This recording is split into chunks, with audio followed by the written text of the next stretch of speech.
You can tell there's some splashes and some black marks, and this is from the last time we took it out. I didn't even know I threw anything up on it. I must have went through some mud or something. This is not the only time that I've thrown mud all over the front of the camper. Before we put it away last year, our last camping trip in December, I threw a bunch of mud all over the front of the camper, and it's kind of because of the truck. I've been riding on a daydream. So this is what I'm going to do today. This is a Smart Solutions part number or model number 1868 rock solid tow guard. So I'm going to go ahead and put it on the truck. I'm going to go through sort of some of the steps so you can see what it's like and if it does the job. And if it doesn't work for this truck or what you need to be aware of, I'll make mention of that as we go along. Before I do that, I want to talk about my Jumbo Joe. And this is something that I had on another video of complete assembly of this thing from the box to this condition here, but new obviously, and then also us using it. It's perfect. We love carrying it around. It's not 100% portable as far as the space that it takes up, but it's much better than a lot of the other stuff out there. We really like to cook on charcoal. We have a charcoal starter, so this is a good option for us. However, I had a problem with it, and I want to show you guys. This thing just fell off for no reason. It just kind of deteriorated, came apart. I don't know what happened. So I called up Weber to ask them for the part. I kind of looked it up, but I didn't have a part number, and I just wanted to see how much it was to buy a new one. And I explained to them it just fell apart. I have no idea why. That was all I said. I didn't tell them anything else. I didn't tell them necessarily when I bought it. I just told them I haven't had it very long. And they got my address and sent me a new piece right here. I didn't have to order it. So kudos to Weber. I mean, I like their stuff already, but if they're going to send me free pieces whenever something like that fails, that's spectacular. Alright, so I've got the package up on my lift table. We'll go ahead and open it up. This is the way it was shipped. It wasn't overboxed or anything, so that might be a downfall if you've got a carrier that likes to bounce it around a little bit. Yeah, they don't look too bad. And this is much heavier than I thought it was as far as the top here. You can see there's a reinforcement strip to keep these from blowing in the wind. Obviously, as you drive down the road, these things are going to move. They're just plastic. There's nothing special to them. I would assume that they hold up pretty good. I like the instructions. Here's the bolts. This is supposed to go around your hitch to some extent. So we'll have to see how that works out. Although they're wrinkled, you can see what it looks like there. Looks like all the hardware's there. I'm going to have to inventory it just to make sure. So what you get in the kit is 4 long bolts, 4 short bolts, and enough nuts and lock washers for each bolt. Then this goofy little bracket here, this heavier bracket here, this big piece here, and then of course the 2 flaps. So it looks like it's pretty straightforward. I think I'm going to be doing some drilling though, because I don't really see how these 2 pieces go on here. Yeah, drilling 1/4-inch holes at pre-punched channel locations. So what they want you to do is, because trucks can be all different widths, is make this thing line up with your truck the way you want it, and then at that point you mark and drill. And this is what it looks like as far as the final assembly, which I think that I could do this relatively quick, and so far I like this. I was trying to think of a way to fabricate up this exact type of setup, and now I don't have to. It is $115. Of course, the link will be down below for this, like I do all my stuff.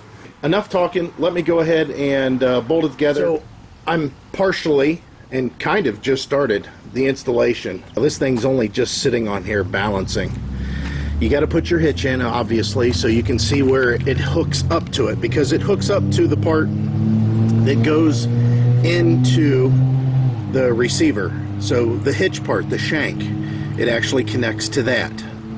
So what you want to do to get an idea of how long you want it to be is maybe measure out your bumper. That's what I did, about how far I wanted it to stick out, and that's just about it.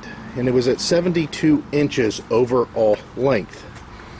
Once I got the overall length, I went ahead and assembled it, or lined it up on the mounting bracket, and made this even from left to right and made the overall length come out to 72 inches. Put a C-clamp on this side and a C-clamp on this side just to hold it. And then I put it on the hitch without the lower part that actually comes underneath and sandwiches the shank, just to get an idea of the height and maybe any issues that I might run into. It's definitely going to be an issue is my 7-way connector for my brakes and lights. I think that I might be able to accommodate it somehow by cutting a section out, possibly. I don't see any reason why at this point that I can't take and line up this metal bracket with this metal bracket to drill holes into this. So basically you use this L-shaped bracket that runs the longest part of your bumper as a guide, because it has holes in it, to drill holes into this bracket. So this is what I suggest you do. Once you get that overall dimension, line it up as much as possible, keep it clamped as tight as you can. With a marker, go into those holes and mark on the channel the distance. And of course these slotted ones you want to mark in the middle. That way if you get something wrong you can go to the left or to the right. So these in the middle are slotted, so mark those in the center, and then again go ahead and with your marker mark the holes, and then remove the clamps, and then on the flaps you're going to line it up in the center as much as possible and drill the holes. Alright, once you have those things marked, you're going to drill 5/16 inch holes. You can do 1/4 inch first if you want, and then a 5/16 after, but 5/16 inch holes so the bolt will fit through. So I'm going to drill that the closest I can to the center of this bar. And when I mean center, holding this, it's kind of hard to show you, but from top to bottom in the picture frame here. So not up towards the edge that the plastic's at, and not out here toward the edge where the metal stops, in the middle of those 2 points. So I'm getting ready to mount this on my truck. There's one thing that I don't really care about this design, and that is the ease of removal off of the hitch. From what I can tell, the hitch part sandwiches and clamps to the shank. So the only way that you can remove your hitch from your vehicle, and of course these weight distribution hitch and shank combos are pretty heavy, is for this to come off with it unless you unbolt it. And the way you unbolt it is there's 4 bolts, long through bolts, that go through it. So this is what it looks like all bolted together now, and you can see the bolts, how they go through, and then of course to the other side. And this L bracket doesn't look like it's necessarily going to touch my bumper. Again, we'll have to see how that works out once I clamp it down. Alright guys, so I got it on there, and you can see I've got a decent amount of distance from the ground, and as far as it touching the bumper, I think there's a 0 chance of that. This thing is pretty solid, and you can see it doesn't want to move around. And the nice thing that I was concerned about, but the nice thing is I have an anti-rattle contraption that I made. You can see it bolted in here, and there's still room for it, so that's good. So this looks like it's going to work, and like I said, for $115 at the time that I purchased this, I don't know what the price is right now. Click the link down below, it'll take you to it. It's worth it. It's worth a try. I'm sure at some point it's going to wear out, and I'll be able to tell you how it's wearing out, but as it stands right now, this guard should keep all the crap off of the camper. So it took a little bit longer than I thought, but I like this. I think that it's going to do pretty good. Now, in the future, I think what I'd like to see is some sort of a quick release that would allow me to slide these on and off, but not a big deal. Now, I still have one more concern, and that's going to be the connector for my 7-way, which is hidden back behind this flap now.